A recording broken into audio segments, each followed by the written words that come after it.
Hello everyone. Today I'm going to be reacting to World War II Oversimplified. I always saw these videos showing up in my feed. I think there's been a Punic Wars one made recently. I just never really took too much notice of them because of the name, Oversimplified.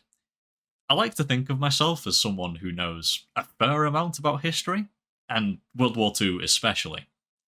That being said, I've been told about these videos, and that they're very good at what the title says, explaining World War II in a simple fashion. And to put the cherry on top, Oversimplified's videos are supposed to be funny, which I'm sure will make this even better. Without further ado, let's get into it. It's 1902. A young man by the name Starting of Benito early. Mussolini moves from Italy to Switzerland to avoid military service. He gets big into socialism, working for trade unions, writing for socialist newspapers, advocating a violent overthrow of European monarchy. That's something that a lot of people really don't know. Mussolini was, earlier on in his life, a socialist. Crazy how that turned out. He's the whole shebang. This gets him in a bit of trouble with the Swiss police, so he gets arrested, sent back to Italy, set free, returns to Switzerland, is arrested again, goes back to Italy again, completes his military service after previously avoiding it, and then after a brief stint as an elementary school teacher, he finally returns to work as an avid socialist. That one as well. What? Mussolini is a teacher. Imagine. He was anti-war, so when Italy colonized Libya in 1910, he rioted. And got arrested. Yeah. Then World War I came along, and once again he protested Italy's involvement. But then he thought, wait a minute, this war could bring about the social climate needed to overthrow European monarchies and bring about the socialist revolution everywhere. And suddenly he was pro-war. But his fellow socialists didn't like his new pro-war stance, so they kicked him out of the party. So then he said, you know what? I'm done with socialism. We need something new, not based on class divisions tearing us apart, but based on unity through nationality. We'll conquer the Mediterranean and reunite all Italian peoples just like the days of the Roman Empire. I'll call it fascismo, and it will guide the Italian nation to greatness. And there it is. That was the switch. He went from being an avid socialist to going, wait a minute, this war can help us to spread socialism. But then the other socialists go, no, we're not supposed to like war. War is bad. The ends did not justify the means. That was their opinions. Mussolini very much disagreed, and shows that his convictions can't have been that deep in terms of socialism, because immediately afterwards he switches and goes, you know what? No. I'm going to invent fascism. Which is definitely very different to socialism. Very different. Let's continue. That's all well and good, Mr. Mussolini, but what kind of haircut am I giving you? Let's go with... bold.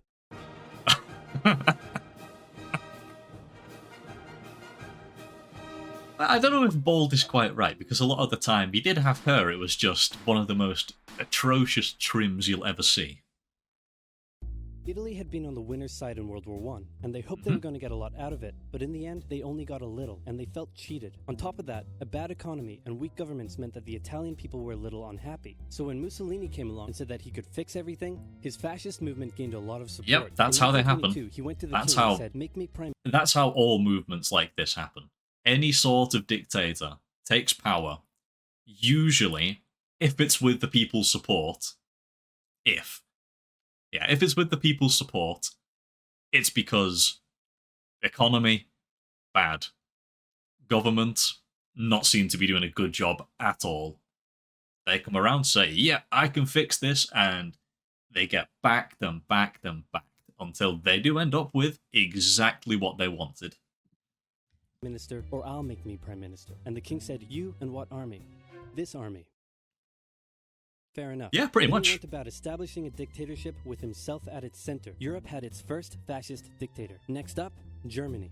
Germany had I been wonder on who the that guy loser is. side, and they got absolutely wrecked by the Treaty of Versailles. They lost territory, had to demilitarize the Rhineland, had to reduce their army to just 100,000 men, couldn't have an air force, had to pay It was the way Allies too a huge harsh. amount of money that it Way didn't too have, harsh. and a new rule was established that every Englishman withheld the right to walk into the center of Berlin, pick out any German they wanted, and spank the hell out of them. I made that don't- last one up, but it helps you understand Yeah. how all of this felt to Germans. On top Yeah, it was way, way too harsh. And World War II was inevitable with the way that Germany was treated afterwards. To be honest, I don't even think that with someone other than Hitler, whether it was going to be someone else, there would have been a war. It might not have been as early as that, as 1939, when it actually happened, but I do think that there would have been some means of going to undo the Treaty of Versailles by whoever was in charge of Germany after a period of time, because they were in a really, really bad state. I'm thinking they're about to go into this now. of that, a bad economy and weak governments meant that when a small angry man with a silly mustache came along and said that he could fix everything, the German people loved Yeah, him. it Hitler was had been a kind of the soldier same during thing World War I, as and he Italy, was but with crazy worse patriotic, conditions. And nobody was madder than him about Germany's humiliation. He helped start a new political party, and in 1923 attempted a march on Munich with his boys. And then he got arrested. As But they his all do. popularity grew and grew, and in 1933, the president made him chancellor. He believed he was Germany's great destined savior, and he went full megalomaniac, establishing a dictatorship with himself at its center. Europe had fascist Okay, dictator. didn't number really two. go too far Hitler and into it, Mussolini but had a yeah. lot of the same ideas, but more importantly, Wait, let's see those ideas fascist again. dictator number 2. Hitler and Mussolini had a lot of the same Okay. Radical nationalism, yep. Totalitarianism, yep. Violence and militarism, yep. Anti-democratic, yes. Anti-socialist, yes. And extremely racist and quite racist. Putting it mildly. ideas, but more importantly, they had the same enemies, and they started to get along. Anyone else want to be Friend. friends? Franco? No? You good? Ah. I do. Who's that? It's Japan, and they've taken over northern China. Let's rewind a bit. Yeah, that was a little Japan bit had further back. isolated itself from the rest of the world for over 200 years until the Americans showed up and said, "You're going to trade with us, and you're going to like it." Then the Western powers imposed a bunch of unequal. That's kinda how treaties. that went, You know, yeah. Japan's economy was bust. They also had no natural resources, so they decided to go get some. They went to war with China to gain a sphere of influence over Korea, and they took a bunch of China's stuff. But then the West said, "Hey, cut that out." And since Japan couldn't take on the West, they said, "Okay, I guess we'll just go home." Wait a minute, what are you doing? Taking advantage of a weakened China Yep. and setting up spheres of influence. But I was the one who weakened them. We know. And you guys didn't let me have anything. We know. That seems unfair. We don't think so. Yeah, and this is all the Okay, see ya. So Japan thought This is all the and treaty went to war ports. with Russia and stunned everyone by actually winning. Then they fully annexed Korea, but they didn't stop there. A In war World that War no I, one they knows took about. Germany's colonies and islands in Asia. And then in an incident that was maybe staged by the Japanese army, a bomb blew up a Definitely. Japanese train in Manchuria, giving them an excuse to launch an invasion and take over. So here's the situation. Nazi Germany, Fascist Italy, and Japan all believe they're racially superior, all feel hostility towards the Allies, and all want to militarize and take over more stuff. And so they did. Let's start with Germany. Yeah, they're best of Hitler hated friends. the Treaty of Versailles, and now he was ready to be. Saying that Hitler hated the Treaty of Versailles is underselling it a little bit. I think every single German hated the Treaty of Versailles. That's how bad it was. On doing it. In complete violation of the treaty, the first Luftwaffe squadrons were set up, conscription was introduced, and he pimped up his army. The Allies That's did not nothing. fucking exhibit. Then Hitler sent his army back into the demilitarized Rhineland, giving orders to immediately retreat if the Allies showed up. The Allies did nothing. With his military re-strengthened, he could now move on to step 2. He wanted to rapidly increase the Aryan population, and to do so, he needed Lebensraum. And Or in other here's words, where he it would have to take goes. over the world. But for now, a good portion of Europe would do, and he began eyeing up his neighbors. The Allies finally started to get worried, so they implemented a fairly useless diplomatic strategy called appeasement, and it went a little something like this. In Hitler would hindsight, say, "I it want was that really thing," bad. And the Allies would say, "You can't have that thing." "Okay, you can have that thing, but no more. I want that thing." And repeat. In Yeah. 1938, Hitler's army marched into Austria and just took it, with no resistance. Boom, this is Germany now. Next, he demanded to be given the Sudetenland, an area of Czechoslovakia with many ethnic Germans. The Allies held a meeting with Hitler in Munich and said, "Look, we're going to give you what— Hang on, this meeting is about my territory. Shouldn't I come to the meeting too? Anyway, we're going to give you what you want." Yeah, that was so crazy. Having a conference about giving another country territory from a country, and the country that the territory was being taken from wasn't even invited. Yeah, that's going to play out well. Really? Yeah. Just like that? Yep. What's the catch? Just sign this piece of paper promising you won't invade the rest of Czechoslovakia. Okay. Then Chamberlain returned home victorious, waving his signed piece of paper in the air, declaring crisis to be averted and the continuation of world peace. And we built a statue of Chamberlain in his honor, and every day on the 30th of September we celebrate Chamberlain Day. Hitler's invading the rest of Czechoslovakia. Yep. What? That He's happened. invading the rest of Czechoslovakia. Yep. Oh. You lied to me. What do you expect? I'm Hitler. Not to... I mean, to be fair, from the outside, when they took Austria, it was because they were... I can't remember the exact details of it, but I think they were supposed to be, you know, ensuring peace in Austria by taking it. And of course, they're going with the whole, well, German-speaking peoples, they're basically German. That's what they went with. And the international community was like, it's bad, but do we want to step in? No, not really. And then with the Sudetenland, they did the same thing again. Just went, well, it's German-speaking people. They're basically Germans. We want to take just that. And it was all just to avoid World War I happening again. It was that bad at the time, because obviously World War II hadn't happened yet. So after the Great War, they all didn't want that to happen. No one wanted that to happen. So appeasement at the time, whereas you could say in hindsight, oh, it was so dumb, it was Hitler, he was always going to do that. But they didn't know that. Everyone internationally didn't know that Hitler was some megalomaniac, like psychopath, who wanted to kill a bunch of people and take over pretty much the world. That just wasn't something that was known. They were going off, well, he's in charge of the country. Let's negotiate. Let's see what we can do to avoid war, and have war as the absolute last resort. So, appeasement, in hindsight, it was dumb, and they should have put the foot down much sooner. But that's not what happened. And back then, it wasn't that crazy. But let's see how we're keeping going. Be outdone, Mussolini also wanted to get in on the action. He thought to himself, isn't there a not yet colonized nation somewhere which is so underdeveloped that the people would be defending themselves against our tanks Ethiopia. with literal bows Right. and arrows and wooden spears? Oh, there Hey, it they is. had a lot of guns, Fantastic.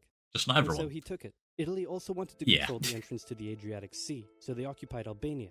Then, in another incident which was maybe staged by the Japanese, Very, gunfire was definitely. exchanged by Japanese and Chinese troops at the Marco Polo Bridge, and the Japanese launched yet another invasion against China. They swept through Beijing and Shanghai, and then Yep. advanced through the Yangtze Valley to China's then capital, Nanking. It was here that saw the worst of Japan's shocking atrocities committed against the Chinese people. Yeah, atrocities Back they in were. Europe, Germany and Italy made their relationship status official by signing the Pact of Steel. Then Hitler I've just noticed how it's glossed over this. The southern Slovakia and eastern Slovakia was just given to Hungary. You'll see why later. turned his eyes towards Poland and the hated Polish corridor, splitting Germany in two. At this point, the Allies really had to put their foot down, and they warned him that an invasion of Poland would mean war. Hitler had planned to continue his advance eastward, but he didn't want to end up fighting a war on two fronts. So for now, he made an alliance with Stalin, saying, how about we both invade Poland and split it between the two of us, and I definitely won't not refrain from not betraying you sometime in the future. Sounds good. Are you sure? This new alliance stunned the West. On the 1st of September 1939, German troops entered Poland, and Britain and France declared war on Germany.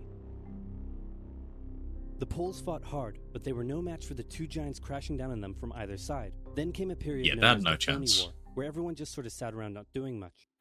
The French had launched a small invasion into the Saarland, but they maintained mostly defensive positions, and after a while decided to just turn around and call it a day. Speaking of France, the French were still super proud of their victory in World War I, and they hadn't really moved on from it. They still Okay, it's going to go into the military ineptitude of the French after World War One. But here's something that doesn't really get spoken about too much. As much as I will joke about the French, I'll joke about it. But in World War One, the French were the MVPs. They did ridiculously well, and the amount of hate that they get for being bad at war in general, it all just stems from World War Two. That's it. Because World War One, they were good. If you go back further than that, you're looking at Napoleon, obviously. So it's all something that just comes from World War Two. And I will continue to use that as a meme because, French, you know. His forces, they dispatched messages by motorbike instead of using radio. Orders from the commander-in-chief were usually pretty vague, and the troops were rarely inspected. They built a line of defenses along the German pre-war, border, tragic. extending it all the way to the Tragically Channel, and they bad. wouldn't launch artillery strikes against Germany out of fear of being retaliated against.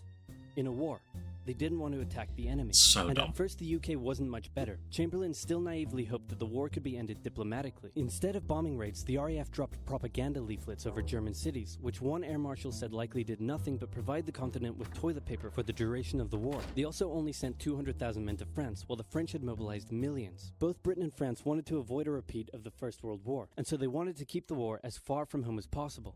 So they turned their eyes north, towards Norway. Neutral Sweden was exporting iron ore to Germany through neutral Norway, so the Allies asked them if they could please stop exporting iron ore to Germany, but this request was refused. Then, the Soviet Union attacked Finland, so the Allies said, how about we land troops in Norway and move them across Sweden to go help out your good pal Finland, and along the way maybe take control of all your airfields. But Norway and Sweden still said no. So the UK mined the waters around Norway to force any transport ships into international waters, and they also attacked a German tanker they found in the area. Hitler realized what the Allies were up to, and he quickly moved to secure his supply of iron ore. He launched an invasion through Denmark into Norway. The Allies rushed to land troops at key ports along the coast, but Germany had taken control of Norway's airfield, and their air superiority decided the fight. The Allies had to retreat. After this slightly embarrassing failure, Chamberlain resigned and was replaced with Winston kind of Churchill, was Norway's who had a fault. slightly different approach to dealing with the Germans. Hitler's overall strategy was similar to Germany's First World War strategy. Attack France, defeat France, knocking out the UK in the process, then turn on the Soviet Union and win the war. During the phony war, the Allies had given Hitler time to prepare his forces. Okay, so they're going to go over Blitzkrieg now, I imagine, and the general plan for the war. The fact that all of the French and the British generals weren't looking at it being like a guarantee that Belgium and the Netherlands and Luxembourg were going to be invaded. They didn't see that as a guarantee. I don't see how. And if they did see it as a guarantee, well, then the Belgians and the Dutch didn't see it as a guarantee. Which, World War I happened. They went through Belgium. They were going to do it again. They were obviously going to do it again. So, I'm assuming it's going to go into the Belgium not letting the Allied troops in before war was declared, and only waiting until war was declared, and then going, help, help, help. So stupid. You know that the Germans have just started attacking countries. They're at war with France, and their plan for beating France last time was go through Belgium into France. And they thought they weren't going to do it again. Stupid. Now, he was ready to attack. The Allies had wanted to place troops in Belgium, but Belgium had refused, and in a move that surprised pretty much no one, Hitler launched an invasion to get around France's defenses. Obviously. The Allies charged into Belgium at full speed to meet the German invasion head-on, and it looked like a repeat of the First World War was coming. But this time, Hitler had a trick up his sleeve. Blitzkrieg. As the Germans advanced, they sent thousands of refugees westward, slowing down the Allies. Then, to the south, the French had left the Ardennes, an area full of hills and forests, pretty underdefended because they thought it was naturally impenetrable. Well, the Germans were about to penetrate it with everything they had. Yeah, being motorized really helped the Germans in the early phases of the war.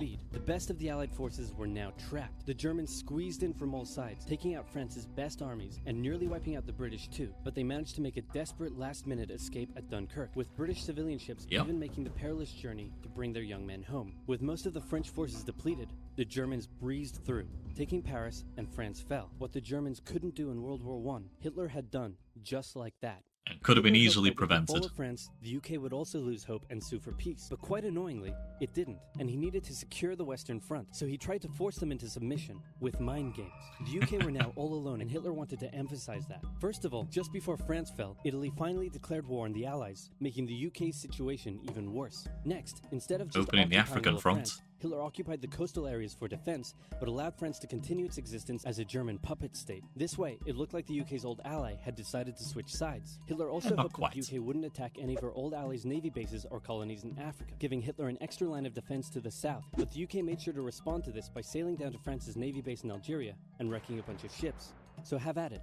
Hitler then began laying down plans, which might have been kind of dumb in hindsight, before German troops could land on British soil. He would first need air and naval superiority across the Channel. Waves of German bombers came, while the completely outnumbered RAF worked bravely around the clock in an attempt to quell the German attacks. At first, the Luftwaffe targeted British ports and coastal There's some good videos about the Battle of Britain. RAF bases, crippling the RAF's ability to defend the nation. And it looked like Hitler's Great British Invasion was coming. But then, Churchill ordered a small, pretty insignificant bombing raid over Berlin. It didn't do much damage, but Hitler was furious, and he immediately ordered the Luftwaffe to refocus its attacks on civilian targets in London. Children were sent off to the countryside away from their parents to avoid danger, and frequent trips to air raid shelters became a daily occurrence. But British morale held firm. Smiling, knitting, lounging casually, these people have balls of steel. This refocusing on London it's more because you didn't really have a choice. Space to reorganize, so Hitler kind of shot himself in the foot there. Just the foot for now. Foreshadowing. Finally, the Luftwaffe sent one massive all-out attack on London, and the RAF successfully repelled it, destroying many of the German aircraft and placing air superiority firmly in British hands. Hitler's invasion had to be postponed, but the bombing of British cities continued for some time. Yes, that's very true. Okay, that's part one. I like the way this is done. It's really good. Getting, so far, everything right. Which, yeah, I'd assume so. The channel's that big and they're getting that many people who watch it. Of course it's going to be right. Okay, just a little cut there, because for some reason it started showing me Albanian subtitles. So, let's get into part two. So what else is happening? Well, when I said Britain was all alone, that wasn't entirely true. Many Commonwealth nations and other allied colonies had joined the war in Britain's support. They would play a key role throughout the war, particularly in the African and Italian campaigns. On the Axis side, Germany, Italy, and Japan signed the defensive tripartite pact, bringing their military alliance even closer together. The Soviet Union's war against Finland should have been an easy victory, but it wasn't. A humiliating struggle, and their military ineptitude was put on full display. In the end, they did force the Finns to sue for peace. Then, they continued their honorable campaign of pushing around much smaller countries by annexing the Baltic states and part of northern Romania. France's colonies in equatorial Africa were like, heck no, we aren't going to join the Germans, and they all pledged their allegiance to free France, except for Gabon, which had to be taken by military force. The Allies also tried to capture the strategic port of Dakar, but that ended in failure.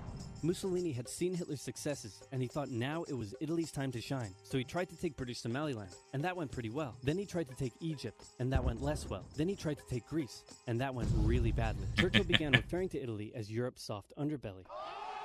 Wasn't wrong. He began favoring a military campaign from the south and started sending British troops to Greece. All of this had Hitler pretty concerned, and he moved to protect his southern flank. He had been getting friendly with Hungary and twisted their arm into signing the tripartite pact and joining the Axis powers. Yeah, like I said before, part of that reason, giving them bits of Slovakia and, well, bits of Romania as well.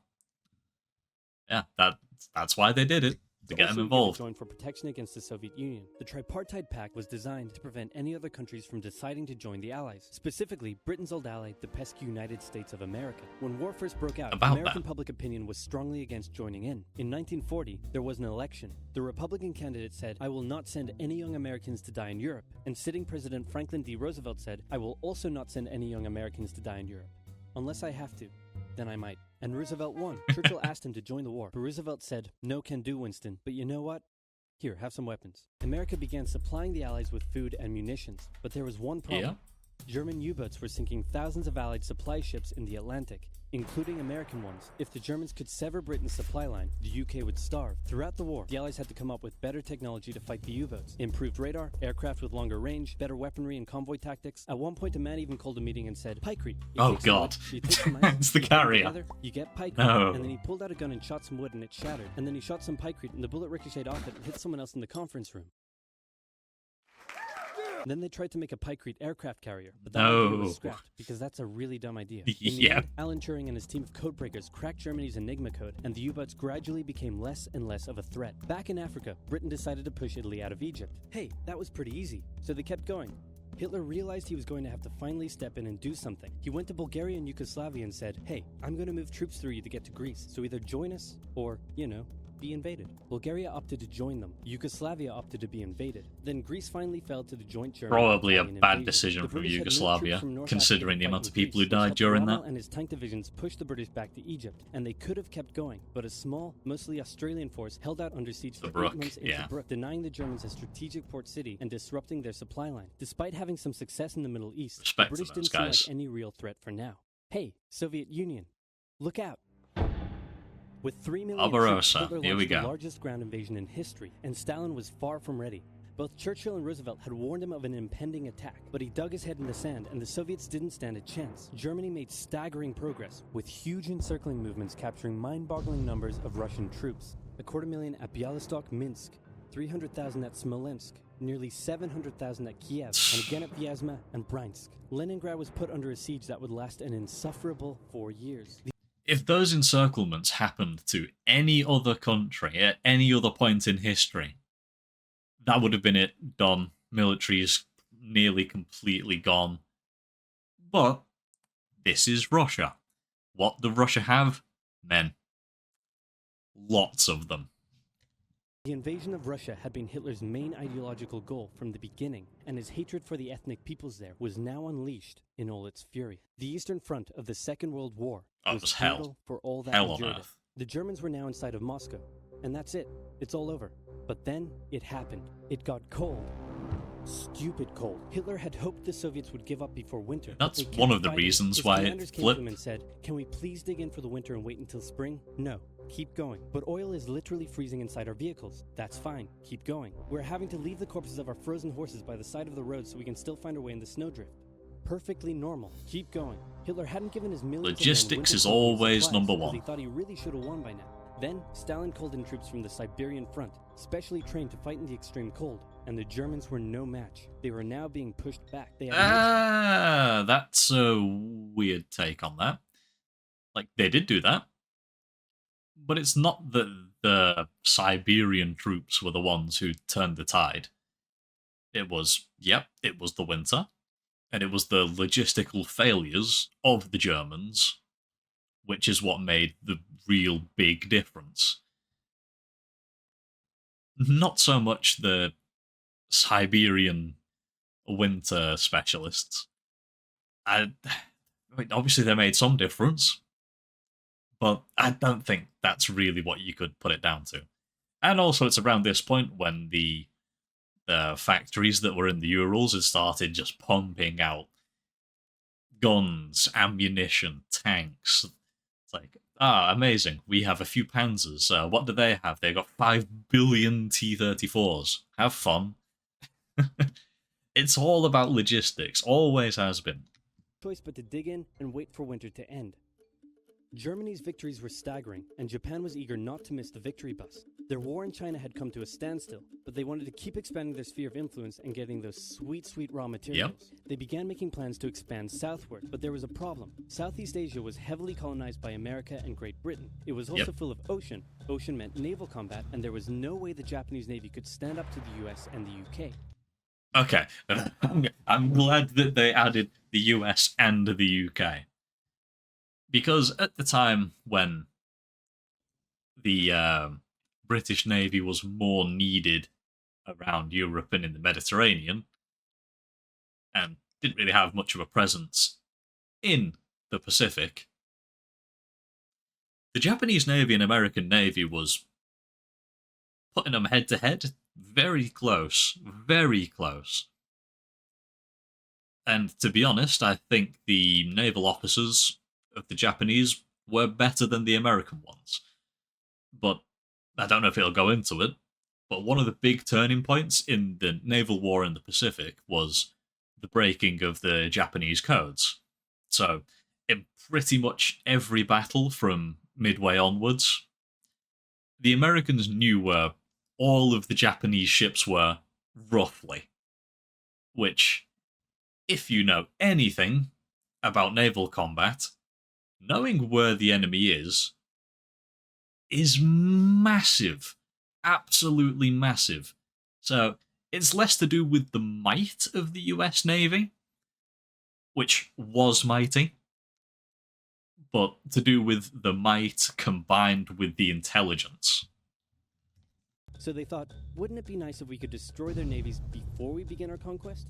And so it was. On December 7th, 1941, the Japanese launched a surprise air raid on the US Pacific Fleet at Pearl Harbor and inflicted a huge amount of damage.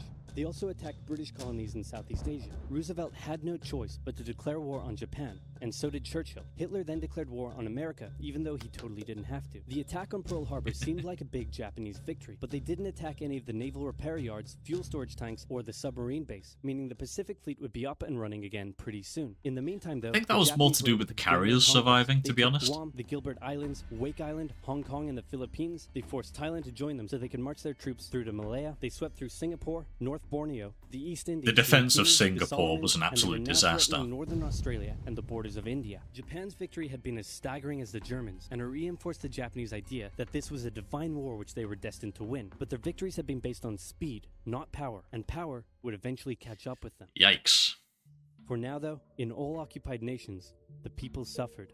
Persecution, forced labor, harsh punishments for any who spoke out against their occupiers. In Europe, the Nazis were rounding up ethnic minorities and other unwanted groups and individuals. In particular, millions of Jewish people would suffer through the terrible events of the Holocaust. Brave resistance I don't really have movements much rose that up I in can say defiance of about their that one. invaders, while the people held out for hope. And hope was coming. Winter was over, and Hitler could continue his push eastward. But this time, he switched up his strategy. He wanted to focus on the south. His plan was to cut off the Russian armies in the Caucasus, an area full of oil, and then invade the Caucasus and take all the oil. His forces moved across the north with ease, and Hitler got cocky. He rerouted the 4th Panzer Army south early, leaving the 6th Army to complete That was the mistake. Going south and going for the oil fields, which is something that Hitler's generals didn't want to do. The other generals, they wanted to take Moscow because they were under the illusion that once they take Moscow, then the Soviets will surrender, because that's what they did in France. That's what other countries have done in other places. But that's not how that works. The way that Stalin's mentality was at the time, he was willing to trade as much land and lives as possible and just wear down the Germans. It's like, that's fine. We can take casualties 3-1. That's fine. Keep pushing it. We've got more land. That's fine. Until they get to the Urals, where they had a lot of the factories, it didn't really matter how far the Germans pushed, as long as they were losing their own men and their own industry couldn't keep up with the fight. That was the idea behind it. So, taking Moscow, it would have had some impact on the Soviets' infrastructure and the logistics, but not enough of an impact that it would massively swing things. Whereas the German tanks, they need fuel. For the fuel, they need oil. Where's the oil? It's in the Caucasus. So the Germans needed to take the Caucasus. But this decision here, turning the 4th Panzer Army south and away from Stalingrad, so they couldn't complete the encirclement, that was a massive, massive error.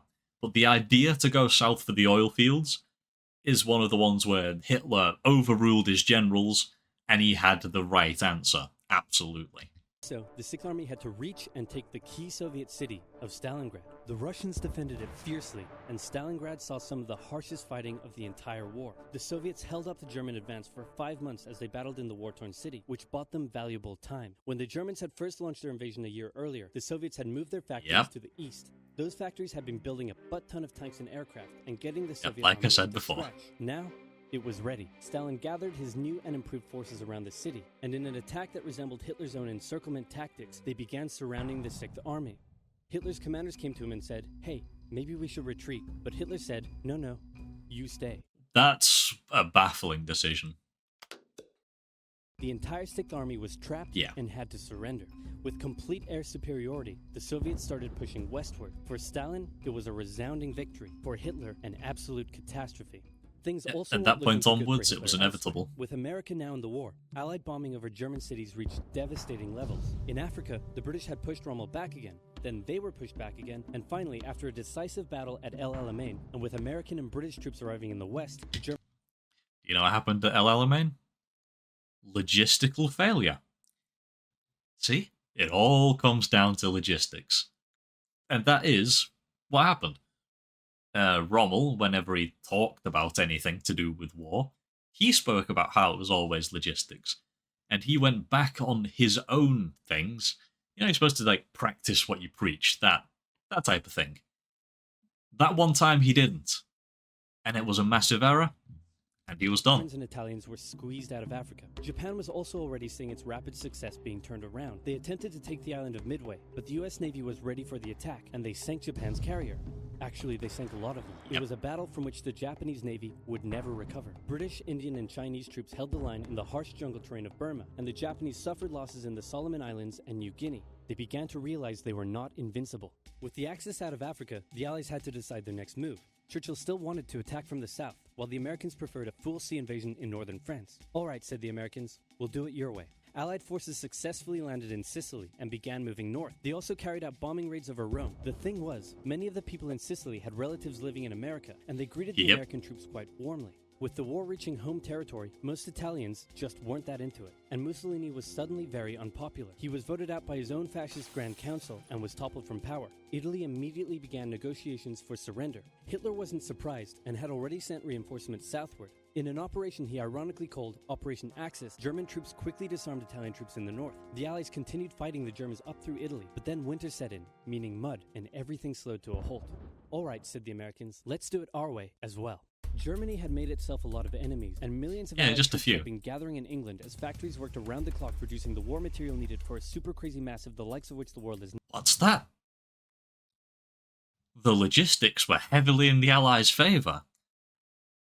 I'm sure that won't come back to haunt the Germans. Invasion of Europe. The Germans knew an Allied invasion would come, but they didn't know where it would land. Thanks to Allied deception tactics, they thought there was a pretty good chance it would come at Calais. But the Allies were really going to land in Normandy because it was less fortified. And the beaches were nicer. Ghost Army. General Dwight D. Eisenhower, the invasion that had been long in the making was just about ready to go. Just one thing was preventing the launch: the British weather. For a short while, everyone sat around waiting for a decent day. Yeah, there was a few days where it was cancelled, wasn't it? On the night of June 5th, over 1,000 bombers took off and raided coastline defenses, while paratroopers were dropped inland in a bit of a chaotic operation, tasked with sabotaging defenses. Watch Band of Brothers. And capturing key bridges to stop any German reinforcements from reaching the beaches. Early the next morning, the barrage came, as Allied ships fired a huge number of shells at the German fortifications, and then the landings. The Americans at Utah and Omaha, the British at Golden Sword, and the Canadians at Juneau. It was a tremendous struggle with a great loss of life, particularly at Omaha, but the Allied troops captured the beaches and the landings were a success. Then they began their movements inland. They took the port of Cherbourg and the city of They aren't going to mention the leadership of Rommel in charge of the Atlantic Wall, the defences of France's coast. So, Rommel had the idea that the best way to stop any potential landings would be to have tanks forward by the beaches so that they'd be able to fire down onto anything that would be landing on the beaches with high explosive. The rest of the German High Command said, no, that's a bad idea. We'll just have tanks back in kind of reserve, more rear positions, and when they attack, the tanks can encircle wherever the attack came, and that would be the most efficient use for them. Which, it's such a good thing that they said that, and Rommel didn't have his way, because those attacks would have been a lot harder. I do think that D-Day would have still succeeded, but there would have been a massive amount more losses with a bunch of tanks firing high explosive shells down at the troops landing. Yeah, so we can be grateful that the German High Command, whereas they were very clever, good strategists, but they made a lot of mistakes, and that's one that, especially being the British, or if you're American or Canadian, Indian, you should be really glad for this one mistake. The Americans moved south to capture Brittany. Then, in a massive disaster for the Germans, British and Canadian troops from the north and Americans from the south trapped the German 7th Army in a near wipeout encircling movement. In August, Allied troops landed in the south of France to little resistance. On one beach, all they found was a Frenchman handing out champagne. Paris was liberated. Is that a true story? Pushed out of France as the Allies entered Belgium.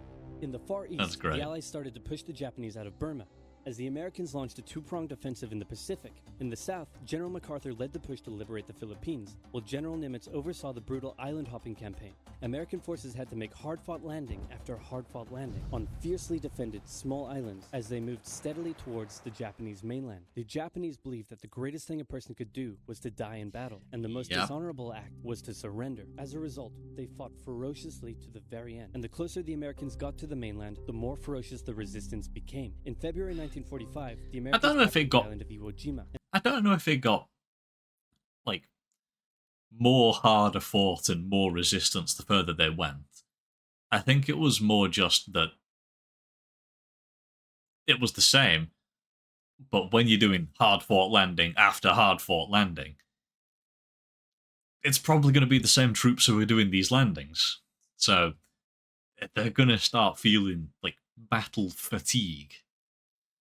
And when I say battle fatigue, I'm not talking about PTSD. God, the hospitals at the time were so bad. But yeah, just being tired from that, being wore out. And morale goes down. Even if you're winning, if it's a hard fight, the morale still goes down. So I don't know if it'd be harder every time, for, like, as in the Japanese fighting. I think it was probably more so the lowering of morale, even in victory. An intense firebombing campaign of Japan's wooden cities began. The Allies suffered some setbacks trying to liberate... That's another one as well. So, they've mentioned before the bombings of Dresden and other German cities. The firebombing of Japan's cities was absolutely insane. More people died during the firebombings than in the nuclear bombings. So, when we're talking about war crimes that the Japanese did and the war crimes that the Germans did, let's not forget the war crimes that the British and the Americans did as well, because there were some bad ones in there. The Netherlands, but they were making progress and were now threatening the industrial heartland of Germany. Hitler's health, both mentally and physically, was rapidly deteriorating. Things were looking bad. Yeah, that's well documented. He said, "We need to turn this thing around, and I have just the trick. Remember a few years back when we blitzkrieg through the Ardennes and trapped the Allied forces in Belgium? Well, I'm going to do the exact same thing. Again." He gathered his forces and tried to pound them through the Ardennes. He used up the remainder of Germany's strength and resources, and he managed to create quite a nice bulge. He also trapped some American forces in the Belgian town of Bastogne. The Germans sent the trapped Americans a message saying, "Surrender or be annihilated." When it was read out to the commanding officer, he said, "They want to surrender? No, sir, they want us to surrender." Nuts! Yeah. And that's what they sent off as their official reply. There it is. General Patton's Third Army then managed to break the siege from the southwest, and the Germans were pushed back. Hitler's last-ditch attempt had failed, and what followed was a total collapse of the German forces. The Allies pushed into Germany from both sides. The Soviet Union took Warsaw and kept pushing to Berlin. In his bunker, Hitler realized all hope was lost. Berlin fell, and with it, Hitler's dreams of a great German empire. Two of the Axis nations had been knocked out. One to go. Just The Japan. Americans began their assault on Okinawa, the last island before they would reach the Japanese mainland. The desperate Japanese fought hard, launching kamikaze attacks on the US ships. The citizens of Okinawa suffered through the terrible fighting, but in 2 months, the island was captured. The Allies now had to make a choice. Either continue the devastating struggle up the Japanese mainland, or they could try to coerce the Japanese into surrendering now. In July, the first successful atomic bomb test took place in New Mexico, and the destructive weapon was ready for use. America and the UK were also seeing the Soviet Union not so much liberating as occupying its captured territories, and so they wanted to put on a show of force. On August 6th, the A-bomb fell on Hiroshima. Then, on the 9th, Nagasaki. It just reminded me there was a story of one guy who was at Hiroshima when the bomb fell, and the place that he evacuated and travelled to was Nagasaki. How can you be that unlucky? That's... Imagine. The cities were reduced to rubble, and for the people living there, it was a terrible fate. But for the Allies, it achieved their main aim. In September, the emperor announced Japan's surrender, Yeah. saying the war situation has developed not necessarily to Japan's advantage. Very After much 6 an years, understatement. war was finally over. The Allies occupied Japan for 8 years. The emperor was allowed to keep his position, but General MacArthur made sure this picture was printed in the Japanese press to display to the Japanese people that their emperor was not the divine, powerful being they had believed. Germany was divided between America, the UK, France, and the Soviet Union. In 1949, the Allied sectors were united into West Germany. The Second World War had been more terrible and destructive than the first. In its aftermath, two major superpowers with two very different ideologies had come out victorious, and the tension between the two of them would create a new kind of war. A cold one. A very, very cold one. Yeah. Wow, Churchill, that looks just like me. And your app is doing really well. Is this... yeah, it's Skillshare ad. Okay. So, that was World War II Oversimplified. If you know anyone who doesn't have a good grasp on World War II because they didn't pay attention in history class in school, send them those videos. They are so good at dumbing it down and using the map graphics for keeping it easy to follow. The light-hearted way that the video's done felt a little weird sometimes because I'd be smiling for most of the reaction because of the little jokes here and there. And then it just goes serious for parts that you just can't really make jokes about, like what happened in Nanking. But yeah, this video was so good. I might check out more of Oversimplified stuff, if that's what people would like to see. Anyway, I hope you enjoyed. Leave a like if you did, and subscribe if you aren't already. If you have anything you want to see me react to, drop a comment, and as always, I'll see you guys next time.